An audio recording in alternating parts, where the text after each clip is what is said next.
Welcome back नाज़रीन। Break के बाद एक बार फिर आपको खुशामदीद कहते हैं। नाज़रीन, लाहौर में होने वाला नाखुशगवार वाक़या जिसमें वकला ने चीफ जस्टिस के चैम्बर पर हमला किया, उसके बाद लाहौर में दफ़ा 144 नाफिज कर दी गई माल रोड के ऊपर, मगर आज उसकी भी खिलाफ वर्जी की गई जिसके नतीजे में कई वकला को गिरफ्तार किया गया। बाद में चीफ जस्टिस के नोटिस के ऊपर तमाम वकला को रहा करने का हुक्म दिया गया। आखिर क्यों इस किस्म की अब मूवमेंट्स शुरू की जा रही हैं? वकला को क्यों तकसीम करने की साजिश हो रही है? लाहौर बार के सदर को क्यों गिरफ्तार किया गया? क्या होने जा रहा है? इस वकला के हवाले से हमारे साथ ज्वाइन किया है सेनेटर जफर अली शाह साहब ने। मुमताज कानूनदान भी है, पाकिस्तान मुस्लिम लीग नून से उनका ताल्लुक है। उनसे जानने की कोशिश करते हैं कि असल में इस किस्म के वाकयात क्यों हो रहे हैं। अस्सलाम वालेकुम शाह साहब।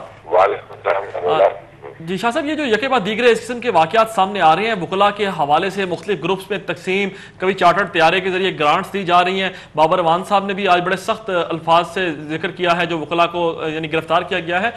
ये क्या होने क्या जा रहा है?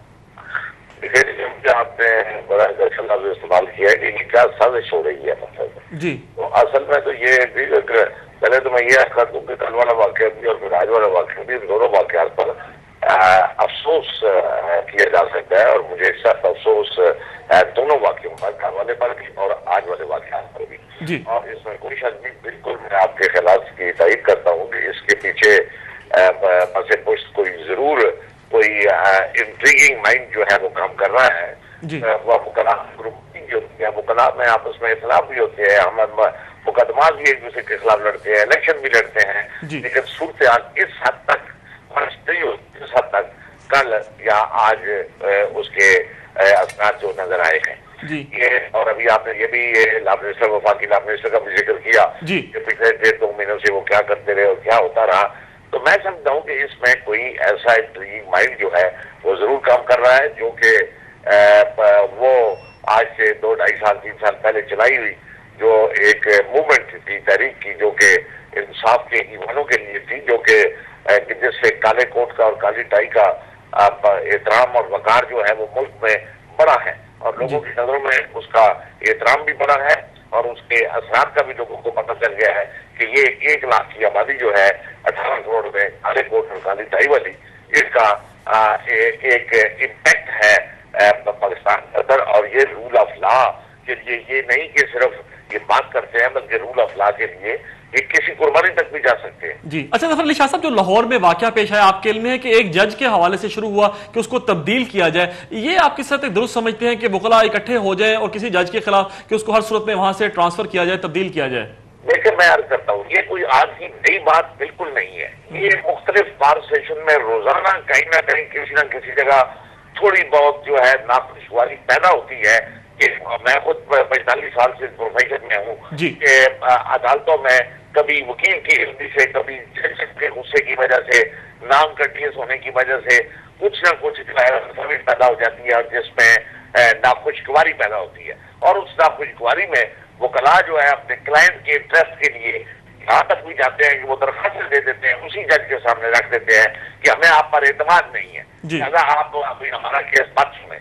अब देखें ना कि कितनी बड़ी बात है। तो उसमें जो प्रोप्राइटी को डिमांड करती है, जो अच्छे जजेस जो हैं वो फौरन उसी वक्त कहते हैं कि ठीक है, हमसे एक मुद्दी को या मुदाफे को, मुस्तफिज को या मुल्ज़िम को एतमाद नहीं है मुझ पर, तो कोई हर्ज नहीं। तो इसमें मैं समझता हूँ कि वो जज साहब जो है हमारे लिए काबिल एहतराम है, वो चूंकि उनका तल्लुक जुडिशरी से है, लेकिन मैं समझता हूँ कि उनकी जिद और बेजार नरमी की वजह से भी आज ये सूरत हाल और ये नौबत जो है पाकिस्तान के वकला को, पाकिस्तान की जुडिशरी को देखनी पड़ी। और इसमें से वो लोग जो गैर फायदा उठाना चाहते हैं सूरत हाल का, आज वो उठा रहे।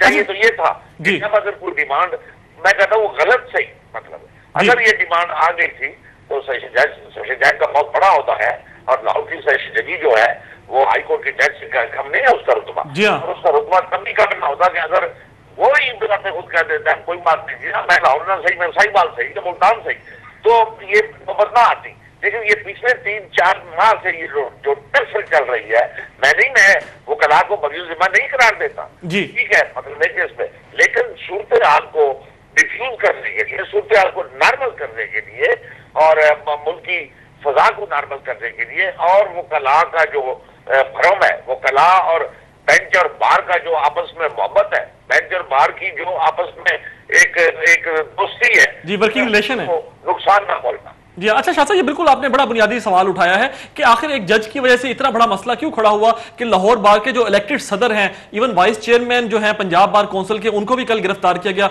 वो भी मुजाहरों में शरीक थे। जब इलेक्टेड लोग सड़कों पर निकले तो ज़ाहिर है कुछ ना कुछ तो मसला है ना।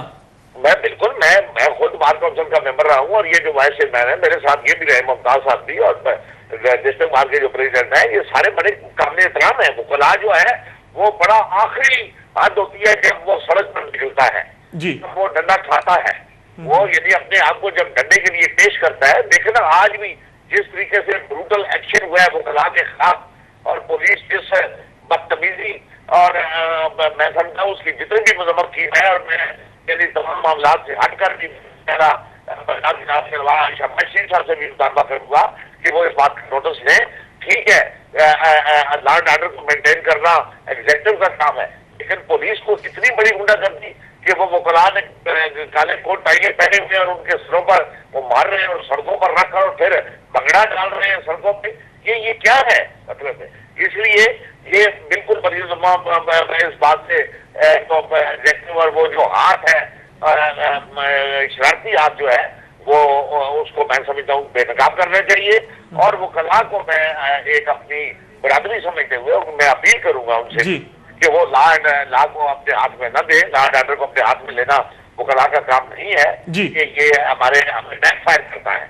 हम एक हिस्सा है जुडिशियल सिस्टम का, और जुडिशरी और बैंक बाहर का आपका बड़ा गहरा रास्ता है रोज़े अव्वल से और जो क़यामत तक जारी रहेगा। तो इसको ठेस नुकसान नहीं पहुंचना चाहिए, इसकी वजह से ओवरऑल पाकिस्तान की दीगर सोसाइटी जो है उसको भी नुकसान पहुंचता है। अच्छा शाह साहब, वाकई आपकी गुफ्तगू का एक दूसरा पहलू यह भी है कि जो वकला ने तहरीक शुरू की थी, इंतहाई पुरअमन तहरीक थी, 1.5 साल 2 साल तक वो तहरीक चलती रही, लेकिन अब ये वकला के अंदर जो इंतहा पसंदी का एलिमेंट आ गया है, तोड़ फोड़, शीशे तोड़ देना, या गाड़ियों पे जो जूते बरसाए गए थे एक जज की गाड़ी के ऊपर, सड़कों पर मुजाहरे जो इस तरह किए जा रहे हैं उसमें तोड़ फोड़ की जा रही है, इस एलिमेंट को किस तरह डिस्करेज किया जा सकता है? मैं अर्ज करता हूँ कि बिल्कुल किया जा सकता है, ये अफसोसनाक पहलू है। मैं फिर दोबारा कहूंगा कि मैं इस बात को वो इनकरेज नहीं कर रहा जी। मैं आपको ये कह रहा हूँ कि वकला जब इस हद तक चला जाता है जी, तो उसके देखे ना वकील जो है जो खुद कस्टोडियन है रूल ऑफ लॉ का, तो जब वो बिल्कुल इस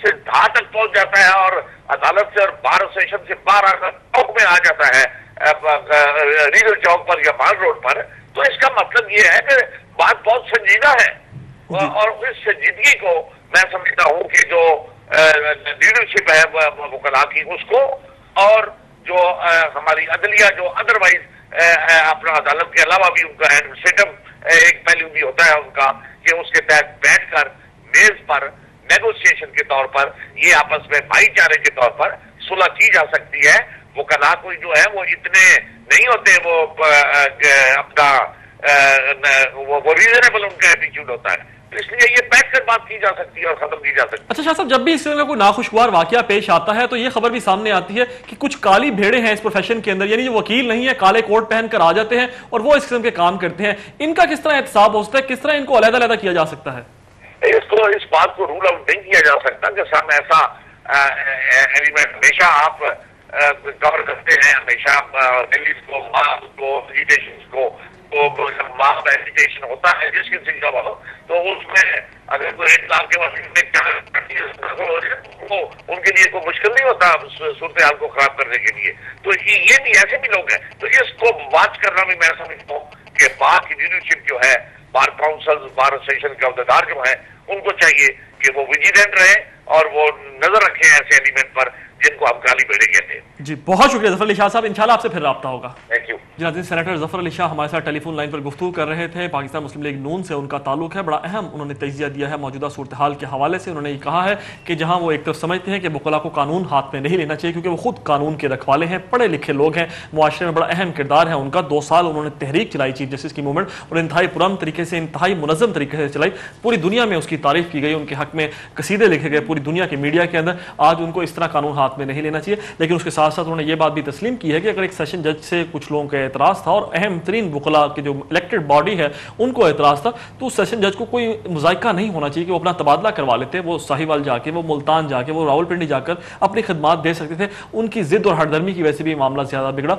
और ये मामला आज का नहीं 4 माह से चल रहा है। जाहिर है एक जज की इस कदर हरदर्मी वो वकला के लिए भी शदीद मुज़ाहमत का बाइस बन सकती है और जाहिर है बेंच और बार के दरमियान एक बेहतरीन वर्किंग रिलेशन होता है, उसी सूरत में एक बेहतरीन अदालती निज़ाम चलता है। और इस हवाले से चीफ जस्टिस इफ्तिखार मोहम्मद चौधरी भी कई मरतबा कह चुके हैं कि वो बेंच और बार के दरमियान एक मिसाली वर्किंग रिलेशन चाहते हैं, लेकिन वो किस तरह होगा अगर इसी किस्म के नाखुशगवार वाक़यात पेश आते रहे तो फिर जाहिर है रिलेशन बेहतर नहीं हो सकता। वकला गर्दी क्या वाकई इसी तरह होती रहेगी या क्या वाकई वकला को हक नहीं है कि इस तरह के कानून को हाथ में ले? किस तरह वर्किंग रिलेशन को बेहतर बनाया जा सकता है? क्या ज़ाब्ता इखलाक होना चाहिए? इस पर हम बात करेंगे एक और छोटी सी ब्रेक के बाद। देखते रहिए व्यू पॉइंट।